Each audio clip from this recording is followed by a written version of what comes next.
Hello, and welcome to Music People, a show where we get to meet inspiring people in music who've crafted their own lives and figured out how to make a career at it, and who are living well. We're attempting it. I'm your host, Jonathan Milton, and this is our very first episode, and I'm really excited to have Scott Faris here with us today. Scott is a producer, he's a musician, he's an engineer, he's a killer mixer, he's a graphic artist, he does a lot of stuff. The dude is amazing. He's just full of positive energy, always inspires me. He and his wife, Amy Faris, who is a composer, have created this studio here called Amusement Park Recording Studio, and it's a work of art in and of itself. I've recorded in so many studios, and this is my favorite place to record because I feel like so inspired here, and your energy totally gives me so much great energy. Welcome, Scott. Oh my gosh, thank you. I don't know how I'm going to live up to that energy introduction because most of it's smoke and mirrors, but really it's just that I'm ADD and I'd like to do a lot of different things. Yeah. So. Well, you know, the reason I wanted to talk to you for my very first guest is that you exude this positivity that really is infectious. And where does that come from, man? Like, how do you keep that going? Wow, I don't know that I've ever really been asked that question.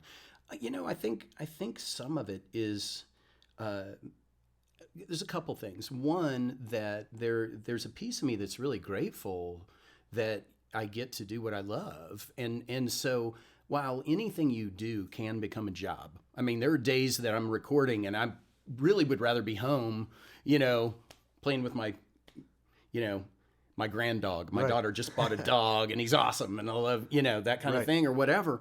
But man, it's not lost on me how incredibly fortunate I am to get to live a creative life literally every day. All I do is make music and art.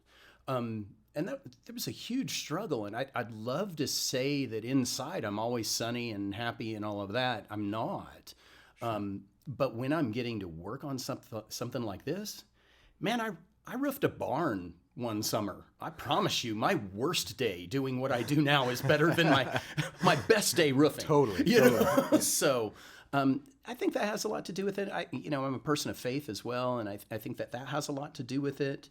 But there's some gratefulness in the middle of it that I get to do something that I love. Yeah. Which is so rare. Right on. Yeah. Well, how did you get started with music? Oh, wow. Well, the interesting thing is, really, I was a visual artist first. My earliest recollection is a pencil in my hand. I've literally drawn since I was, in diapers practically, and I always dug in on that. So visual art was always a thing for me. So my interest in music really came about because of visual art. Growing up, I listened to what my parents listened to, just like all of us. It was John Denver and, the Carpenters and, stuff like that. And I was hearing music on the radio. I was hearing, the Eagles and, stuff from the 70s and stuff, because that's kind of when I was a kid. And one day I was watching TV and an ad for a record store comes on. And, they're trying to hype up the new albums. So the album would spin and hit the screen, right? And so this album cover spins and hits the screen. And it was the coolest album cover I've ever seen. And literally I saw it and I had to have it. It was Kiss Rock and Roll Over. Oh, yeah. Do you remember the pizza pie with all their faces in it and all of that stuff? How could you forget? Yeah. I was like 8 years old. It was the coolest thing I'd ever seen. And literally, I made my parents take me to the record store, and I used my chore money or whatever it was, or whatever I got, $3 for my birthday or whatever. And I bought that record. And I literally went home and I put it on the turntable and I listened over and over and over again. And when I stopped, I walked into my parents' room and told them that I knew what I wanted to be when I grew up. Or when I grew up, and they said, well, what's that? And I said, a rock star. And they said, that's nice, patted me on the head and told me to go play, Right. So I bugged them for 3 years to get me a guitar, and they finally got me a guitar and lessons, and I think my parents are amazing people, incredibly supportive, but I think in their view, it was just part of being a well-rounded human being, that you should take music lessons, because every child does that, piano or something, right? I don't think they understood the monster that they were going to create, that this thing was going to literally eat my life. You know what I mean? Yeah. But at the same time that I was turned on to music because of that, it also furthered the visual art, because that's literally, I saw that album cover and I wanted to make those. And I actually get to do that. I make a lot of album covers now. So I both produce records and do my own music, and with my wife, who's also a composer, and then also the visual side of it as well. Well, it's an apparent thing in your studio too. It's such a beautiful space. Even the ways that the color scheme that you guys have, these amazing. He's got light fixtures in here that he's built out of copper tubing with these ginormous Edison bulbs, and they're just works of art, and I want them all over my house. Well, thank you. Basically, I'm a cheapskate, and I'm also, if you make art, yeah, you sometimes live on a lower economic scale. Yeah, but you're making beautiful things out of it, and that's what's great. Yeah, you're crafting your own life essentially. Well, that means the world to me. Thank you for saying that. It's to me, I grew up as a young man playing guitar in studios, and it was all kind of, everybody's trying to be high tech, and everything was white and clean, and they all felt like a hospital. Right. I mean, it felt like, I'm not here to play guitar, I'm here to get Sterile. an enema. Yeah. You know what I mean? Yeah. This has nothing to do with creativity. Yeah. So when I decided to build a studio, I wanted it to be a haven. I wanted it to be this, like, for lack of a better word, a womb-like thing for musicians, where they could forget the fact that they hit a dog on the way to work, or their significant other just broke up with them, right, or they just found out that their mom has cancer, or something. I mean, these are our lives, and while those things help us make art, gosh, man, sometimes we need to escape from the world for that. Totally. So. Well, when I first recorded with you 2 years ago, it was exactly 2 years ago, actually. And I came in here and I got so much energy, not just from you, but from this space. Oh, thank you. And man, we did a whole bunch of stuff that night. And I think it was probably, it was one of the most productive sessions for me. Oh. And I think part of it was just being in this warm space, So for you, it started visually with the Kiss album, which I think is really interesting, and it's reflected in everything that you're doing. And then you started playing guitar. Yep. And you grew up in Colorado, was it? Well, my dad was Air Force. Yeah. You can tell by my hair. This might be a military brat thing from my era, okay? And my dad actually was a bomber pilot. He flew B-52s in the height of the Cold War, so we were all over the world. I lived in California and Texas, and my dad went for training in Alabama, and we lived on an island. We lived on Guam for a little while when I was a boy, but Colorado Springs was always my hometown. That's where my grandparents lived. So while we didn't have a home, because at that time the military moved you literally every 2 years, so we didn't have that base, every summer we would go back and visit Grandma and Grandpa in Colorado Springs. So that became the anchor. And I was born in Denver, and we still have a place up in Colorado Springs. So I spend a lot of time up in the mountains and up there. And how did you end up here? We're in Lubbock, Texas, by the way. Yeah, Lubbock, which is absolutely one of the most creative cities in the country, shockingly. Yeah. We live in the middle of a desert. What is it about this place, man? I think it's the isolation. Yeah. I really do. I think the austerity of a desert, and I do think there's a little bit of that Western thing still out here that make your own way, and if you don't, you're gonna die. Thing. Totally. So yeah, I think that's there. I think there's something in the water. And besides, everybody for years, it's not true, but everybody for years said there's nothing else to do. Right. I mean, you're either going to get drunk or you're going to play, or you're going to do both of those things. That was, kind of the culture, I think, Yeah. And so I think that's part of it. But my dad got stationed down here. Okay. When there used to be an Air Force base here in town. Right. The Reese Air Force Base. Yeah. Okay, cool. Yeah, I kind of, I definitely cut my teeth here. And I think for me, a lot of it was this vast openness of this place. I mean, we're on the Great Plains. it's wide open, and it makes you feel like there really aren't any limits to what you can do, you know. No, I would agree with you. You know, the tagline for Lubbock, Texas is they say we have more sky. Yeah. Well, that's because, like, if your dog runs away, you can literally see him running for 3 days. I mean, it's like there's nothing to get in the way, you know. That's right. But there really is something about it. And I swore, you know, I had moved from Colorado Springs. My dad was stationed at the Air Force Academy, and we moved down here. And man, I swore I would never stay here. Yeah. But I met a girl in college, and we ended up getting married. Yeah. That was quite a few years ago now. We've got to make a lot of music and art together, and I have a pretty good artistic life here, which is kind of the opposite of what you would assume for kind of a smaller city that's geographically isolated, like we are. Well, what did you do after college? What was your kind of work path through your career, and how did you end up in a place where you are doing your own thing? Yeah. Well, I got a degree. My poor parents, my dad, when I graduated from high school, my dad said, "What do you want to do with your life?" You know, typical, you know, father. And I said, "I want to tour in a band." And my dad, you know, luckily said, "I don't care what you do, just as long as what you do makes you feel like I feel when I fly a jet." Which is it right there. I'm once again, it's not lost on me how fortunate I am, because not everybody has somebody who will say that. Yeah. You know, but my parents did say, "Please have a fallback plan." So I said, "I got it all figured out. I'm going to go to art school." Did they like that? Well, you know, I think it was better than music. You know what I mean? I think they were maybe less afraid. Right. Maybe a little less afraid of that. You know what I mean? So I went to Tech, and I studied visual art at the whole time, playing in bands, starting to record, do stuff like that. Yeah.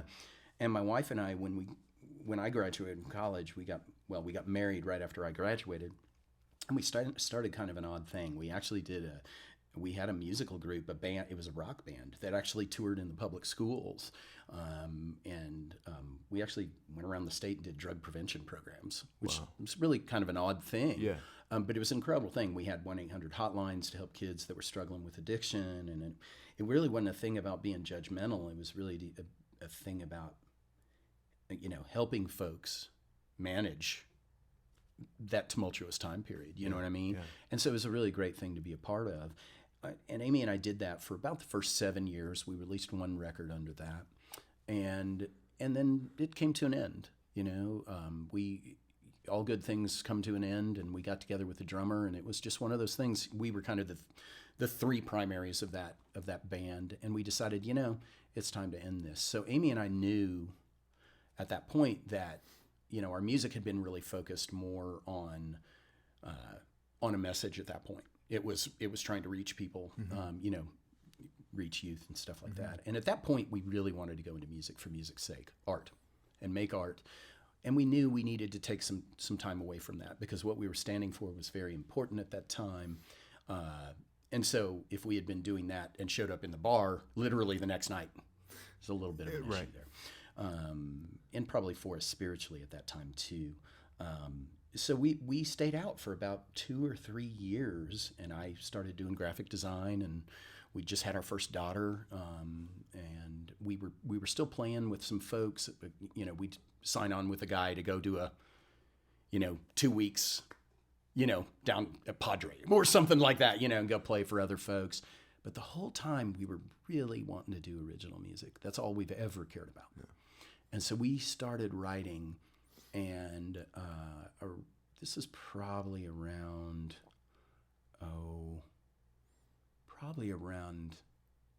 2000 or so,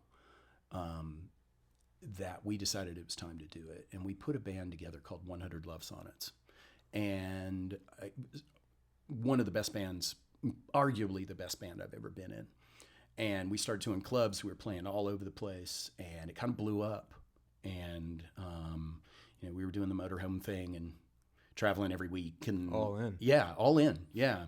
Around the same time, I also, I was working for a multimedia company doing graphic design and web design and stuff like that, and video. And then South Plains College asked me to teach for them. and I moved over there. And I guess I should. One other thing I would be remiss if I didn't mention is that the entire time I was doing all of this, all the way from college until I left SPC, I was also teaching at a really famed guitar studio here in Lubbock. It's Brandon Guitar Studio. Oh, yes. David Brandon was my mentor. He's a dear friend of mine. And I will say there was no one that had more of an impact on me in that regard. And to literally teach with a man who was touring the world with Christopher Parkening. They were the United States premier classical guitarists at the time. And, to not just be able to learn from him as a student, but to be able to learn from him in more of a peer relationship, that he accepted me as that, which I did not deserve. It's a confidence booster, right? Yeah, well, yeah, it worked. Yeah, it was amazing that he did that for me, because without David, I wouldn't be anywhere. Right. He had such a huge impact, and you may not remember it, but that's where I first met you. Oh, was it? When I was just a punk kid myself, wanting to play guitar, Wow. And the first thing I did was I called up David Brandon, and I took lessons with him for about 2 months, but he taught me so much stuff in that time that I just went off on my own and just figured stuff out after that. But one of the times that he was out of town, you were there. Did I teach you a makeup lesson? Yeah. Dude, you sure did, man. Yeah, that's hilarious. And I was like, who is this cool guy? He's playing a 70s PRS guitar. And man, you were just full of energy. It was so great, man. Oh, that's dope, man. Yeah. That's hilarious. I did not know that. Yeah. So that was when I was 15. So it was a while back. I'm not going to say how old I am now. Well, it was only probably 5 years ago. 4 or 5 years ago, yeah. So I'd be remiss if I didn't mention him, because and he, in the ups and downs of touring and all of that, being able to stably teach guitar. Yeah. And I taught for David for 11 years, so I was there for a long time. And you kept the graphic design going as well? I kept the graphic design going, Web design? Web design. I started designing websites in 96, learned about the web in 95, Yeah. But then, like I said, around 2000, we put 100 Love Songs together, and I also, a little bit, maybe a couple years before that, I was asked to teach at SPC, which was obviously a huge deal. It's a phenomenal school, South Plains College. It's in Levelland, Texas. Literally the best kept secret for a music school in the country. 100%. An amazing place. And I got to work with literally the cream of the crop, individuals and some mentors out there, to be able to teach with those folks. And I literally have students in bands all across the country because of that. Literally, they've played around the world. I had a student call me from the Country Music Awards a couple years back, and he was backstage about to go on. Wow. And that's cool. That was a neat thing. So I did that. I taught there for 9 years, all the while building bands and stuff like that. And then Amy and I decided it was time to not teach anymore. I'd done it for an awful long time. Yeah. And so I opened the studio, and that was 11 years ago now. And in that time, I've got to work with just some amazing artists and put out some records I'm proud of. We've had some, I guess what you would call legitimate chart success with some of this stuff. Not that matters, but it does help bring more clients and helps introduce people to you, to your work. And then Amy and I that whole time have really started. We've done a lot of film score, and we were even commissioned to do a ballet with Ballet Lubbock and perform that a couple years ago. And there were probably 50 people involved in the production, and it was huge, Yeah. So we've gotten to do some cool stuff. So there's the really long answer to your last question. Well, as someone who, one of the focuses of this podcast is how musicians can make it on their own, and how they can create their own business, how they can craft their own lives and be successful in that. And I know, as a person who's doing that myself, that there's a lot of fear involved in really diving in and going for it 100%. And I know that you must have faced some of that when you decided to open this studio. Yeah. And what was the scariest thing about that, and how did you overcome it? Well, and I'd like to say that fear was involved in every one of those endeavors. Yeah. Just about, That's probably why I do so much, Jonathan, is because of the fear of not eating or not being able to put shoes on my child's feet. Will motivate you, and you have to kind of diversify to survive the artistic life, especially in the economic times that we find ourselves in. Art, there are more opportunities now, but art and music is not necessarily as fiscally valued sometimes. So it's really hard. There were a lot of dark nights of the soul when I opened the studio. I literally opened it in 2009, 1 month before the economy tanked. And you literally watch the stock market crash. The government's like bailing out AEG, and you're just shaking your head. And I'm sitting there going, did I just make the worst decision of my life? I mean, I left a tenured position at a college. Jeez, and I left health insurance. All of that. And I had really examined our market, and I really felt like nobody was doing what I do.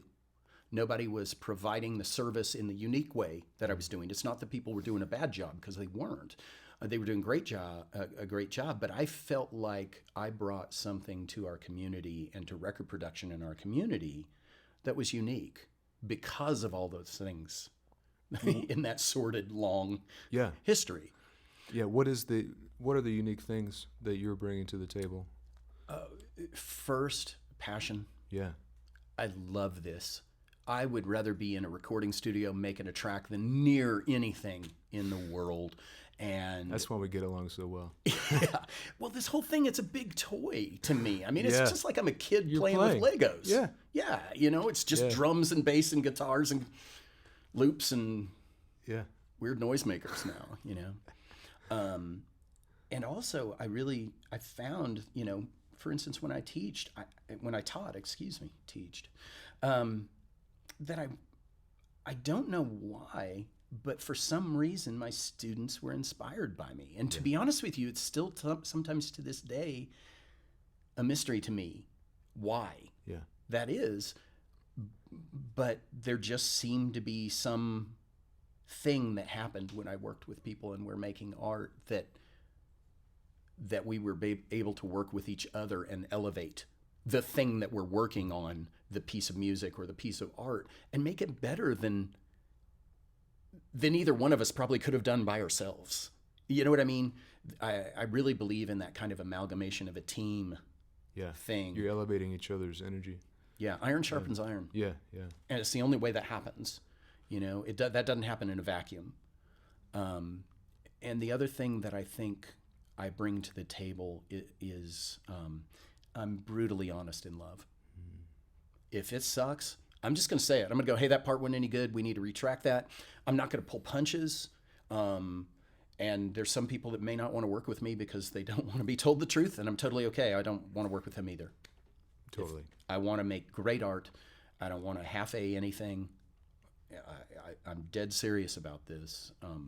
When Amy and I got married, we really decided we wanted to create what's called an artful life. We wanted to create a life that was permeated by, surrounded by, and defined by music, art, film, literature, whatever it is. And if we're going to pursue that, we want to pursue it with excellence. And so I think that striving is also another thing I bring to the table. I'd like to add to it. Your mixing skills are off the charts, man. Oh. Thanks. Off the charts. Well, that's really kind of you to say, because literally every time I sit down at the board, I'm still scared half to death. Yeah, that's why you're so good. Well, that's kind of you. I'm not sure I view it that way, but I am always trying, at least. Yeah. But I think it's just like any human endeavor. I did notice, you know, when I was teaching at SPC, I was making 2 or 3 records a year because that's all I had time for. I could make a couple during the summer and maybe one the rest of the year, but I was so busy with teaching that I couldn't. That as soon as I quit, and I dug in, and I sat in front of that console 80, 90 hours a week, I mean, especially those early years, I was burning the oil. Something changed. My ears changed, my perception changed, my sense of pitch, my sense of timing. even my sense of how to interact with the artist, and really began to deepen, I guess. I know that's a terrible way to describe it, I think, but I think that ability to read the singer who's nervous. Yeah. And you know how to respond to them. Yeah.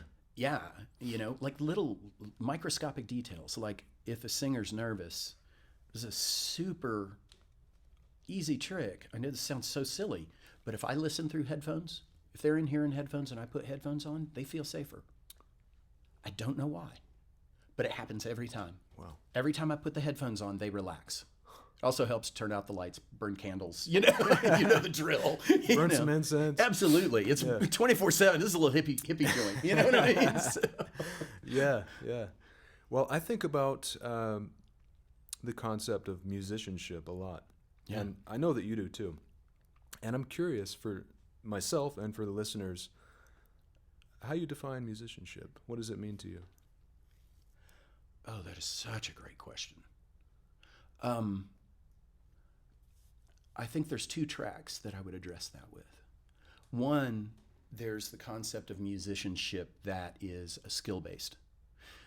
That is about being in time, being in tune, playing notes that are appropriate to the chord progression, playing the changes, and all of that. And I think there are some musicians who are really, really exceptional at that. Studio musicians specifically sometimes are just earth-shatteringly amazing at that, being able to interpret that and hear harmonies and all of that stuff.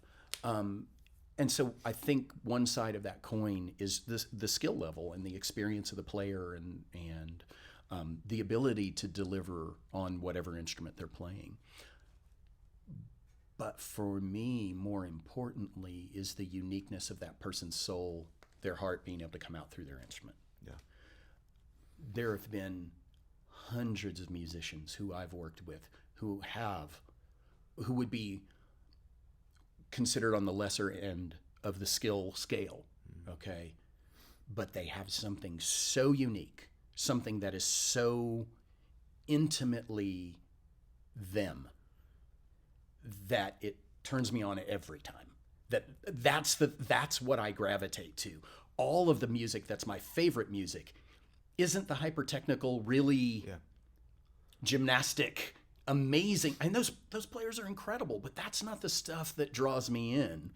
Sometimes it's a guy that's he's not very good, but oh my gosh, it's earth-shattering, And I think also the song plays a big role in that too. If the song's not any good, you can play great around the song, but it's not going to reach people. Yeah, you're rolling it in glitter.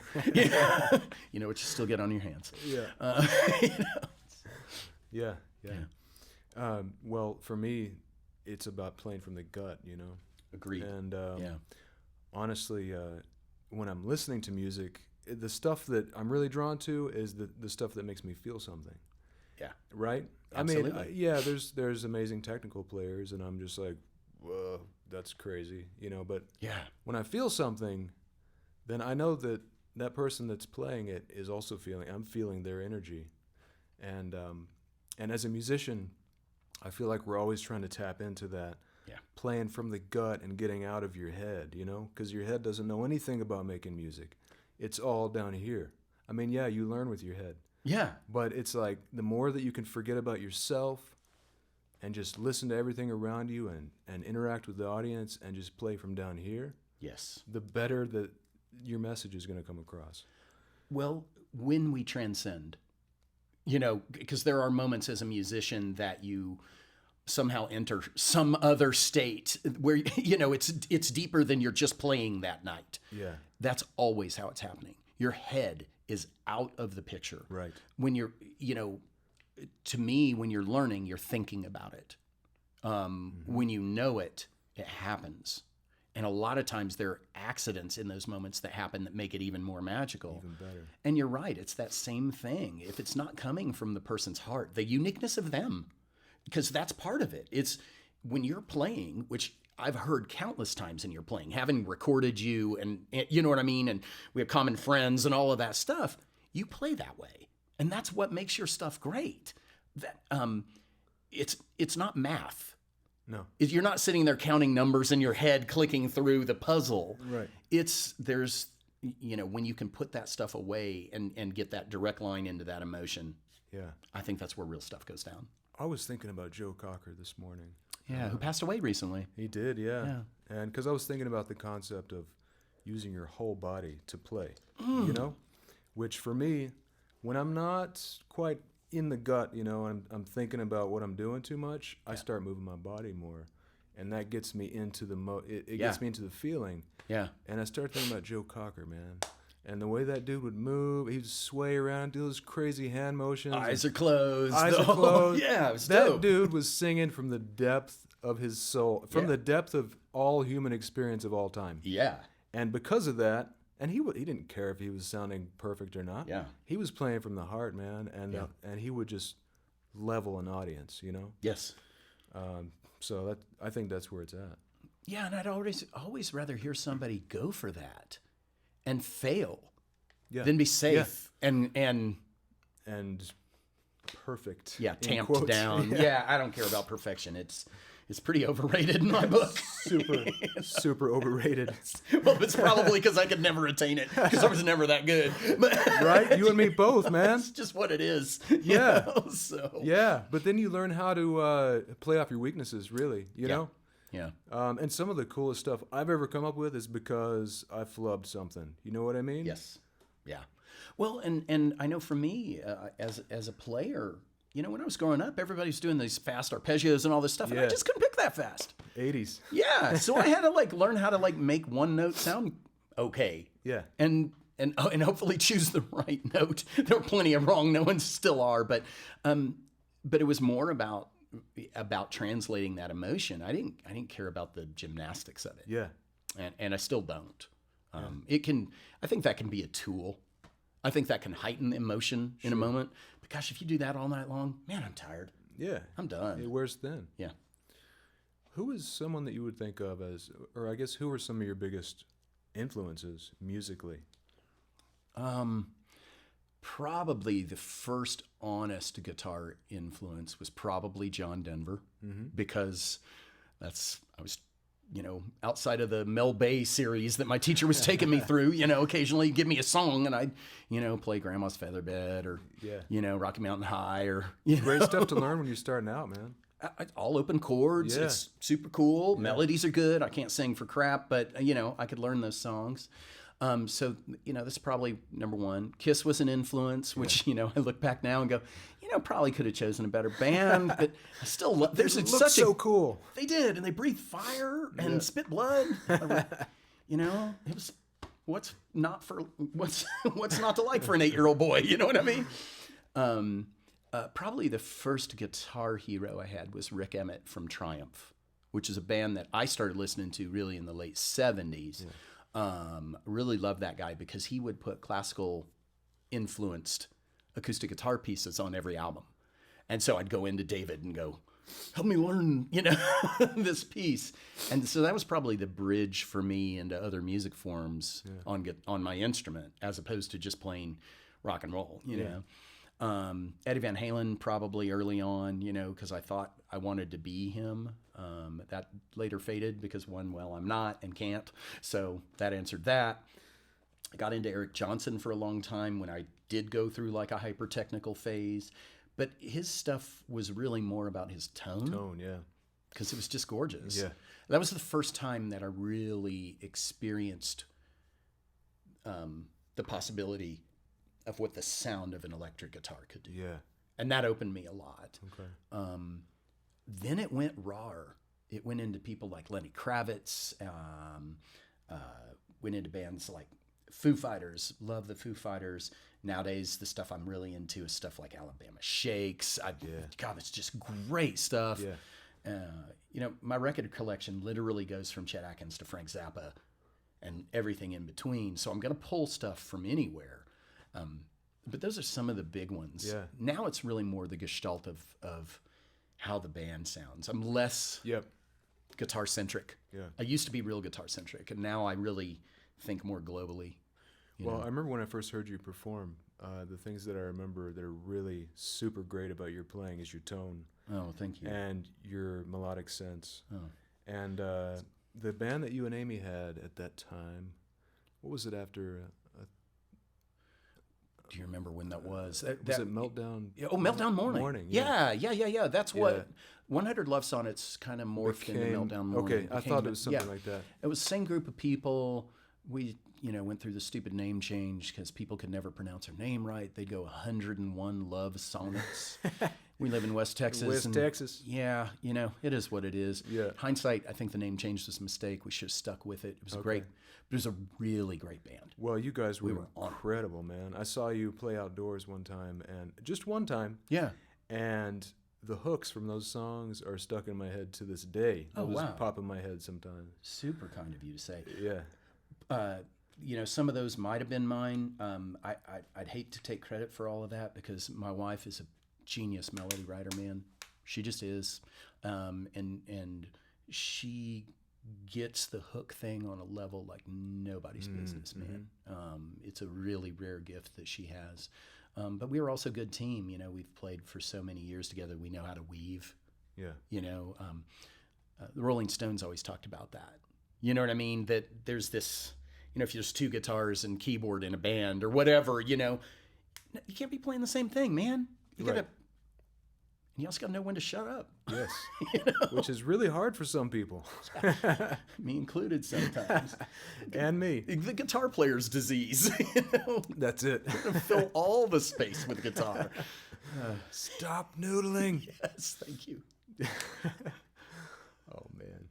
Well, I'm really interested in health for musicians, and I wanted to ask you about that because I feel like as musicians, a lot of times we're working in places that are maybe not the healthiest place. You know what I mean? Yeah. And especially if you're gigging a lot, it's tough to get a good meal on time when you're moving around a lot.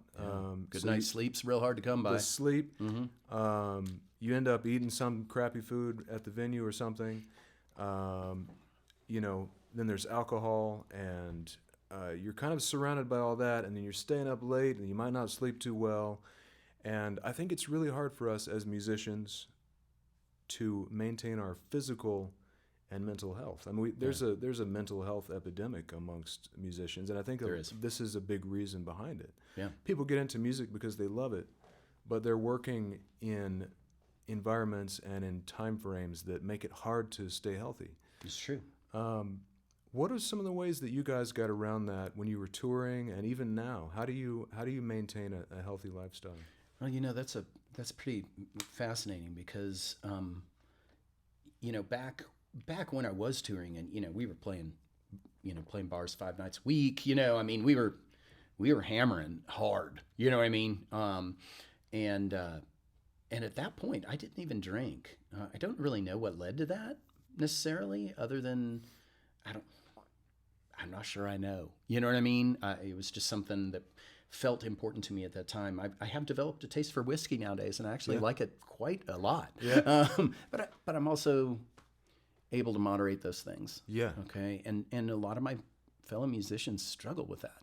Yeah. Really, it is a tough thing, and I think part of it's because sometimes we need something to loosen us, to help us get past the fear.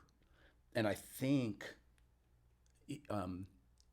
as musicians, one of the things we struggle with a lot mentally is what they call fraud syndrome, is that, no, you're not good enough to be playing right now. You're not good enough to be on stage.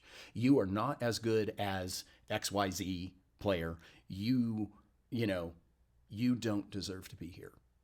And there's probably some nights that's true. There's nights that's like, yeah, I'm not doing very well, But really, that's BS, man. The person who deserves to be on that stage is the person who is on that stage. But there's this whole mental battle that we fight. And I think alcohol and drugs, the thing that happens is they help tamp that battle down so that people can play. The difficulty is I think over a longer arc, those things can take over. I've had a lot of friends, lose that to addiction. and everything else. If you're in music long enough, you're gonna know somebody, Yeah. you know. And my heart goes out to them because I think it's a really, really difficult thing, and I'm not judgmental about that at all, because I totally understand. I mean, there's times if I'm walking on stage, I need a little something to calm me down. You know what I mean? It's hard, man. It is. It's really difficult. And then you get the adrenaline rush of being up there. Yeah. And then how are you going to sleep after, you know? You're totally So, right. You know, that kind of adds to it. Yeah, and having, I am naturally an insomniac. I'm also naturally a worrier, which is really difficult on the artist. There's a lot of us that are, and so I at one point, and am still using it, went to my doctor and said I have to sleep. So he prescribed Ambien to me, and it literally revolutionized my life. Yeah. But it's highly addictive. So, Yeah. wow, where's that line? You know what I mean? Not sure I know where that line is right now. But Right. I do know, however, if I don't sleep, I don't do well. I don't produce well. I don't play well. I don't interact well. So to me, that's one of those ones that's really hard. And I think the mental health issue for musicians is the physical is for sure important and difficult, but I think the mental health is what leads to a lot of times the physical issues. Yeah. No one would know this, and because I am in my interactions with others and the way I approach stuff, a pretty up person, you would think. But I've struggled with depression my entire life, like clinical, and been on antidepressants and the whole 9 yards. I'm still on them right now. And so I think that's a really tough thing. I don't know that I have a really good answer. I did, we all suffer tragedies in our lives and tough time periods. And I'm kind of just coming out of one that has been really, really difficult. It's been over the last 3 years. And in that time, the one thing I have done is I actually started studying meditation. I'm not very good at it. I love all these people that, let's put on Instagram in our yoga pose and stuff. I mean, I'm so glad. I hope that's truth and is really working for you, because it can be so beneficial. I think most of it's BS and image. But I do believe that those things can be helpful to you. And meditation, probably during that time period, being mindful, the mindfulness concept, probably saved me. And there, I do have a little piece of a skill as a coping skill now, that like heart rate's going. I had to speak at the Texas Music Educators Association, and how that worked out, I don't know. But I spoke at that this last year, and going into it, the group ahead of us ran 15 minutes late. There was a snowball effect. Nobody was ready. It was a mess, on the front of that. And I literally went in the bathroom, sat down in a stall and closed it and meditated for 5 minutes. Yeah. They didn't know where I was. I didn't care at that point, because I needed to get this under control, or I was not going to do a good presentation. Right.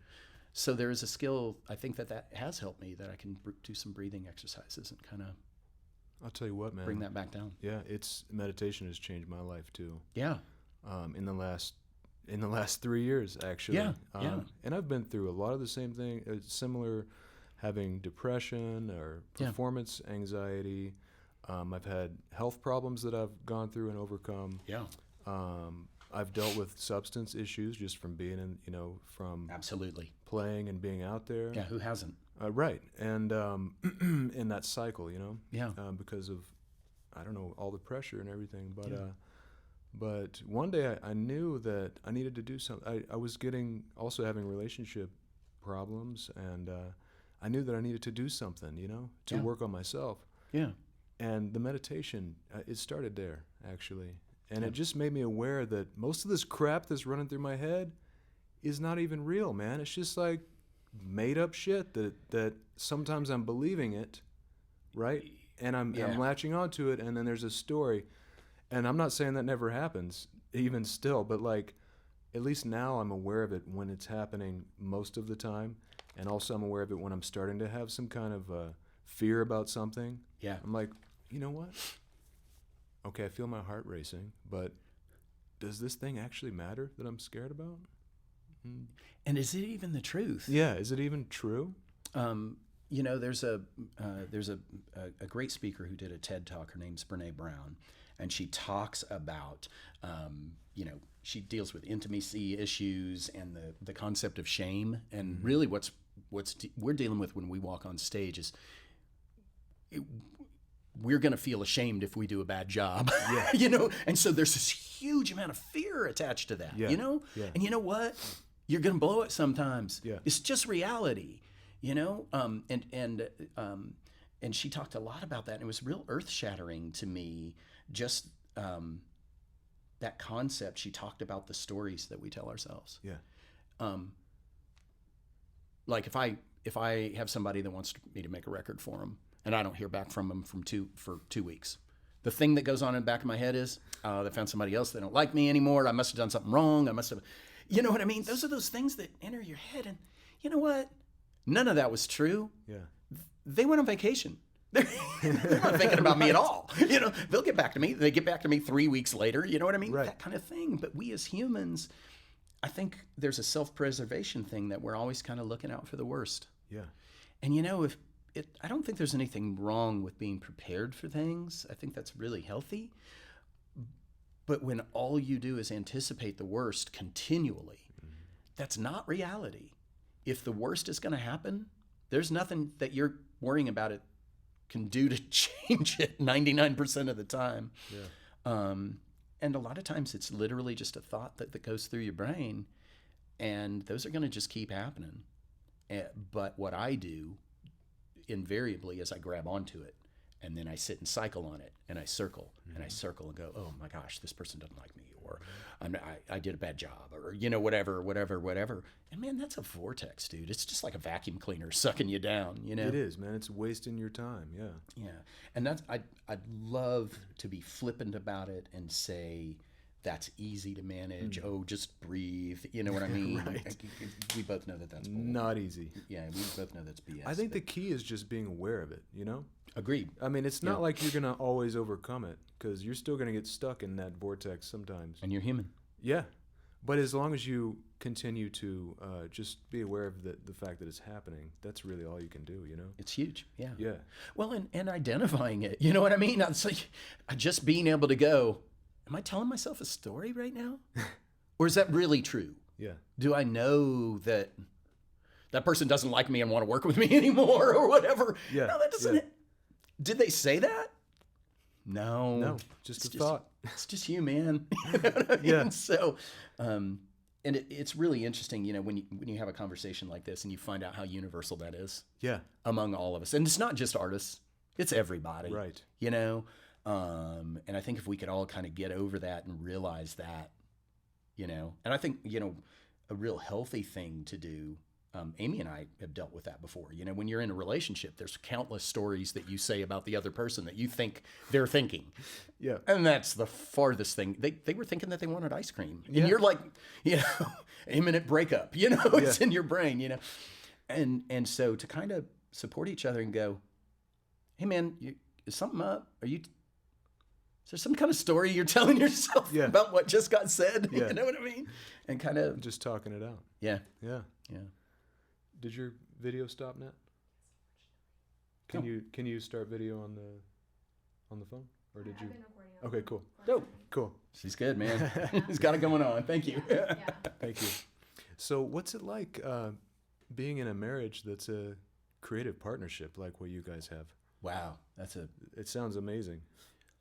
Yeah, it absolutely is, and I know that sounds a little tentative, because it's also incredibly difficult. Yeah. Amy and I were very intentional about it early on, and I think one of the strengths that we have is that we are both capable in our lanes. Okay, her lane is nothing to do with audio. She is a musician's musician. Mm-hmm. She is brilliant. Literally, her brain, she sees the notes go by. When she hears a song on the radio or a classical piece, her brain is showing the rhythms. She sees it. Wow. She sees the notes. Yeah. Which is phenomenal. She's a true composer. She's classically trained. She's really, really brilliant. Me, on the other hand, no, I'm sort of dumb. I just plug into a loud guitar, let it make a lot of squeals and noises, and, this is sort of my thing, And she can't do that. Yeah. And I can't do what she does. Yeah. So we learned that early on. And one of the things we always tried to do, and I don't know if we were successful about this or not, but we tried to check the relationship at the rehearsal hall door and not let that get in the way of making great art together. Mm-hmm. And to be able to truthfully critique each other, which is very difficult inside of a marriage, mm-hmm. because that can get ugly really fast. So you probably have to be more intentional about what you say and don't say, which probably is useful in any given significant other relationship. You know what I mean? Yeah. But also not easy. Being musicians, Amy and I have struggled because of the fiscal side of things. Yeah. The money is one of the things that any couple fights over the most. And when you are a musician and you do this full time, unless there's some kind of act of God and you sell 1 million units, which doesn't happen too often anymore, you generally don't live on the upper end of the economic scale. And that can be really difficult when you're raising a child and trying to put her through college, mm-hmm. And pay for a wedding, those types of things. So Amy and I have the most amazing creative relationship and a wonderful marriage, but I won't say that we haven't had our struggles, because we have. We've gone to counseling together to work on a lot of that stuff, because it is difficult. And I think the longer arc of that is difficult when you reach the time when you're trying to help your kid enter the rest of the world, you know what I mean? And all of that. That becomes really difficult. But the ability to create music together and on a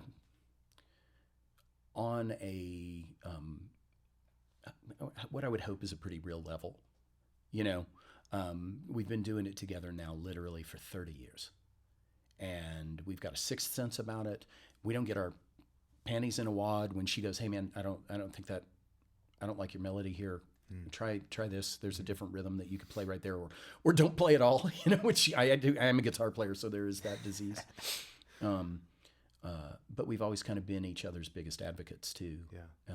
Like right now, one of the things I'm really thrilled about is she has a new trio. Yeah. That's 3 of the finest women musicians you've ever heard. The trio is called Scabaret, and they're phenomenal. And so whenever she has something like that, I'm her biggest cheerleader. Whenever I have something, she's my biggest cheerleader. So there's pluses and minuses, I think, to anything. It's not for the faint of heart. But if you can make it work, it might be one of the most rewarding things you can imagine. Mm-hmm. Well, I think that applies to any sort of creating your own business type of, it applies across all realms. It does. And it's very difficult and scary, but if you're dedicated to it and you are willing to put in the work, it can be the best thing on earth, because you're actually living your life with full intention and creatively. You're crafting your own reality. You're right. And that's why you guys inspire me so much. Oh, well, that's kind of you to say. And you've been at it for 30 years working towards this, man. It's incredible. I have a viewpoint about music. I think it's like boxing. You have to be the last guy in the ring that can still take a punch. Yes. And so, I'm walking in there with a bad back and I'm half blind. You know what I mean? But you're that dude that keeps standing back up. You stand back up and you go, "I'm going to make another piece of art." Yeah. And I do think there is something to that. And I'll be honest with you. I'm fortunate. I make a living. I'm certainly not wealthy, but I'm able to, I'm able to pay for a house and a car and a. You guys just bought this place, didn't you? I just bought the building. Yeah. It took me 7 years. To get to the point where I could do this, but I just bought the building, which really means I bought a big chunk of debt. That's how those things work. Yeah. So you have to be really intentional about those things, but it's really difficult, but it's really, really rewarding. Yeah. Well, I know you're very humble about it, but you have, I would consider you a very successful person because you're doing what you love for your living. And I know that you taught a class on this at South Plains College. Yeah. So what if you were just starting out today, just for people that are listening? What are some things that they could do? I know that a lot of times as musicians, we focus on getting gigs and making records and this and that, but I think you got to do other stuff too nowadays. Yeah, you absolutely do. You absolutely do. I think there's a few key things that you can look at. A real meaningful moment in my path was the first day I went to art school. And my art professor stood up before the class and, introduced himself and all of that stuff. And he said, how many of you want to be artists? All the hands went up. How many of you would like to be a millionaire? And a few hands tentatively went up. And I was like, this is a trick question. Don't raise your hand. Yeah. And he said, that's great. Those two are not necessarily compatible. If you'd like to make $1 million, leave. Go study finance, study banking. That's how you make $1 million. But if you want to make art, you're in the right place. And I went, I better take that to heart. Because chances are you're not going to make $1 million doing this. You're just not. For years and years, you're going to eke by making $16,000, $18,000 a year, if that. You're going to live in the underground economy for a long time, living off of $50 a night in a beer tab. People are going to try to pay you in beer. Yeah. And some nights, it's not a bad thing. But yeah, so you're going to, you do have to recognize that. I used to joke that I took the vow of poverty. It's not really that. You can make a living doing this. Yeah. You can make a decent living. But if you're the guy that has to have a new sports car every year, and you're the guy that needs the $1 million house on the lake, this might not be the career for you. Probably not it. Because you're going to be, trying to scrape together $1,500 to buy that guitar you just saw, you know what I mean? And paying for that $50 a night, I think diversification is really an important key to it. Gigs are going to dry up. Bands are going to break up. Songs may hit, and then the next song may not. And, I got a royalty statement the other day from BMI. I have some pieces out there. I got a royalty check for $6. It's better than a Spotify check. You are so right, because that would be 6 cents. But I'd rather have $6 from that than nothing. You know what I mean? Right. And I've had some decent checks too. Yeah. I've had decent royalty checks. I've had some years you go, oh well, and some years you go, hey, cool, that was okay. It was nice. There's that cycle and it's all ups and downs. But diversifying, finding another skill that you have, teaching, is a great skill for musicians. As a matter of fact, there's a famous banjo player named Al Mundy, who's a friend of mine who used to teach with Al out at SBC. Killer. Yeah, he's phenomenal. He's like one of the guys that invented techniques for banjo. And he and I were talking, and he said, well, that people are more likely to pay you to show them how to do what you do than to pay to watch you or listen to you do what you do. That is true. And there's a lot of truth to that, because people will line up for guitar lessons. Yep. And, they'll show up at the bar once every, 20 gigs or whatever, Yeah. So I think stuff like that. That's also why I love doing album covers, because there's a supplement there for me. Web design, I do that kind of stuff. I've done print stuff for corporations. I do, you know what I mean? Basically, I'll do whatever it takes to put food on the table for my family, but keep striving towards it. I've always made every career decision in my life based on what takes me closer to the dream or farther from the dream. I had somebody offer me an enormous sum of money to run a company in Dallas at one point. And I could have done it, and it would have meant working 51 weeks a year and no longer doing music. I don't want 6 figures that bad. I just don't have any desire for that. So I turned it down. So I think that that's important. I also think I like to look at music and finances very realistically. If I was the musician out there who wasn't earning everything from that, I might be really, working for a multimedia company, which was still creative, but still not, what I wanted to do, Yeah. you know? But I always look at music in a really sometimes fiscally cold fashion. Like, okay, I'm making $300 a month extra because I'm playing. I'm not paying for my car because I play guitar. That's how I equate that. That now makes it valid as an employment source. And if I can turn that into $600, I'm paying for my car and my insurance. And if I can turn that into $1,200, I'm paying for part of my rent, and I'm paying. And so I'm pretty cold about those things, if that makes sense. I think it's really important to look at that, because that makes that more viable, especially on the early side of your career when you don't have the contacts and the experience that you have later in life. You know, to realize that, hey, what's wrong with, you played 6 shows this month and made $750 extra as a guitarist. Yeah. That's fantastic, you know? And then to try to increase that and be cognizant of it. And I think as a final thing, I think you have to look at, are you willing to do this even if you don't make it? You know, it's funny because you said you view me as a successful businessman. Back to the fraud syndrome. I have always considered myself a failure my entire life. I'm not sitting on a stage playing in front of 120,000 people like I thought I would be when I was 8 years old and put Kiss on for the first time. You know what I mean? I thought I'd be breathing fire by now. I've never breathed fire, you know? Those goals change as you age, obviously. But are you going to continue and do this even if you don't make your living at it? If that's the case, welcome to the family. You're a musician. Right. And I think that's a really important thing to recognize. And to me, the people who are willing to do that are much more likely to find a way to make a living with it, because they're not going to stop just because there are fiscal limits or whatever, that they're going to stay true to the art form.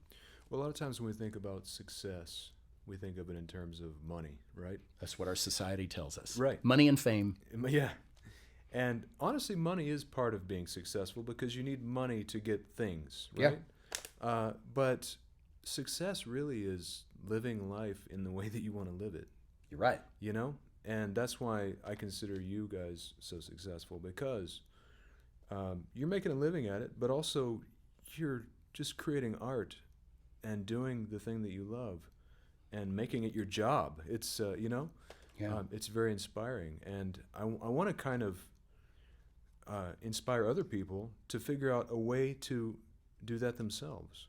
And I think a lot of musicians fall off because they don't pay attention to the finance part of it, to the money part, right?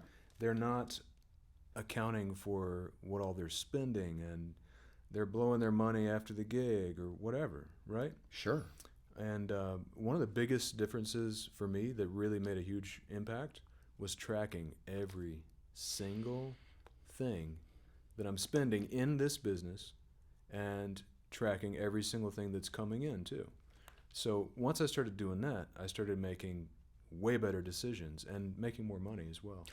Yeah, you absolutely do. And I think it's really important to recognize that, even, let's say, you know, back when I had a day gig and I'm getting a paycheck from somebody else, they're pulling money out of my check. Well, if I'm smart about it and I go, well, outside of that, all my taxes are being pulled out of that. I get it. I got to pay taxes. I live in the greatest country on earth. We certainly have our problems, but I can't do what I do in Afghanistan. So I'm grateful to be in this country. So I believe in paying taxes. But if I'm going to I made $100 playing last night. Well, I'm going to claim that income. But then I can put that on Schedule C, and I can write off my musical purchases. And there are times that under that day gig, I spent more than I made. Write that crap off, because guess what? I got more back from the government. So because I had a loss on my Schedule C or what, you know what I mean? If you're intelligent about it and you pay attention to business in that regard, and I'm by no means a genius with money, that is for sure. I can barely add. But if you are intentional about that, you're going to be better off. It's just a fact. Way better decision making, yeah. it takes a lot of discipline to start doing it, right? I mean, and as musicians, we're like, well, that's whatever, you know. Absolutely. But just start writing it down on a piece of paper or something, man. Yeah. And once you do, you start realizing things that you weren't really thinking about, you know? Well, and years ago, a businessman that was in a totally different industry, he was non-creative at all, and it gave me a piece of advice that I thought was the dumbest thing I'd ever heard until I tried it. And he said, "Oh, you're a musician and stuff, and you have this other gig, right?" And he said, "Have you started a bank account for your music yet?" And I was like, "No, it's all just going in the same pot." He said, "That's a mistake. Separate your money. Separate it. Create an account for your music."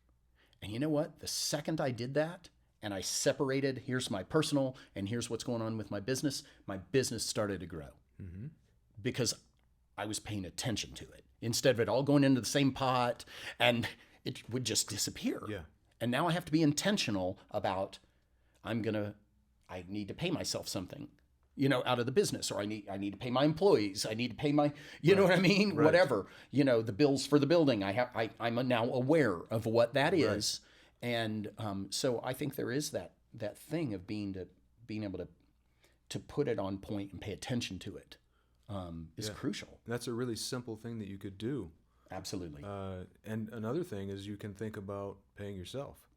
You know, because once you start realizing how much is coming in, how much you're spending, then you start thinking about how much you're worth, and what is your hourly rate.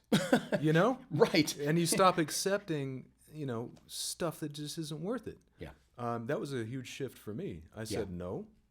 You know, I started at $50 an hour or something like that. Yeah. And that's where I started. And as soon as I started doing that, you know, because before that there was fear that, oh my God, well, what if I don't get gigs because people because I turned something down? Yeah, totally. And when I started turning things down, well, they started offering me more. That's right. And people start respecting you more when you do that, and so you get better gigs.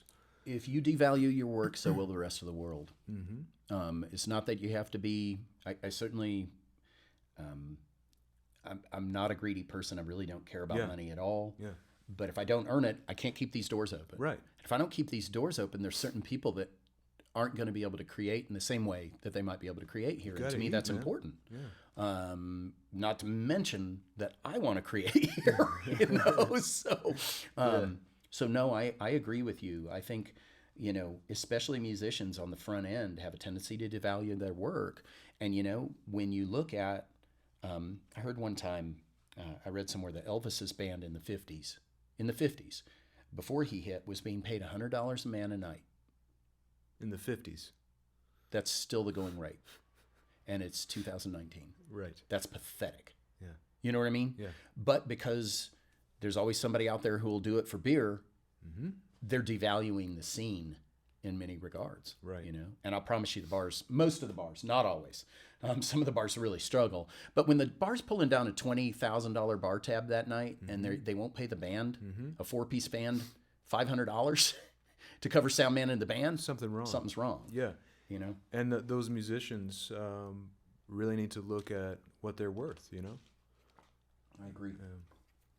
So what's next for you guys? Oh, gosh. I actually have a songwriter festival that I'm working on right now. Yeah. That's going to happen in a couple months here.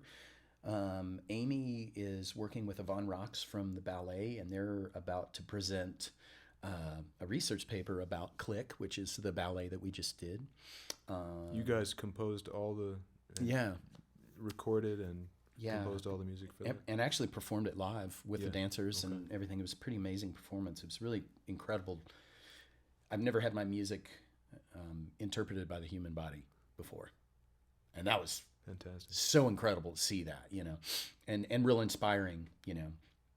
And we would do a piece or part of a piece and they would choreograph to it. We'd go see it, and then that would inform the rest of the piece. It was just an incredible experience.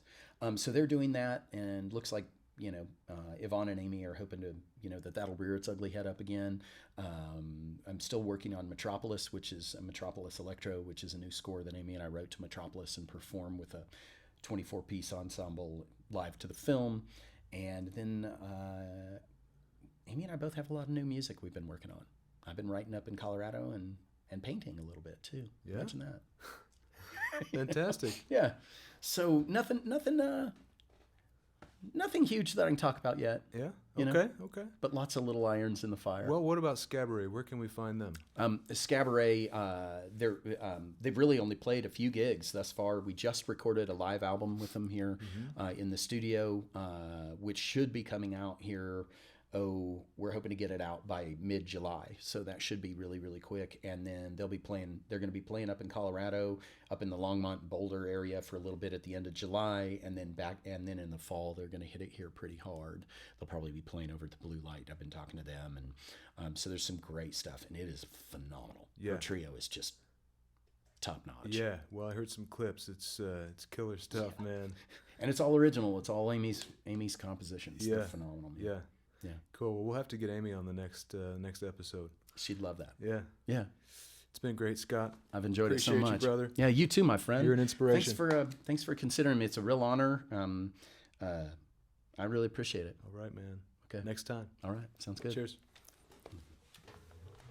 Awesome. Whoop. Thanks for filming that. Of course. Super cool. That was great. It was so unfortunate. No. The card. You got the rest of it? Yeah, I did, but the card. What happens? It's all good. I need to just get bigger SD cards. Well, and some cameras actually just stop.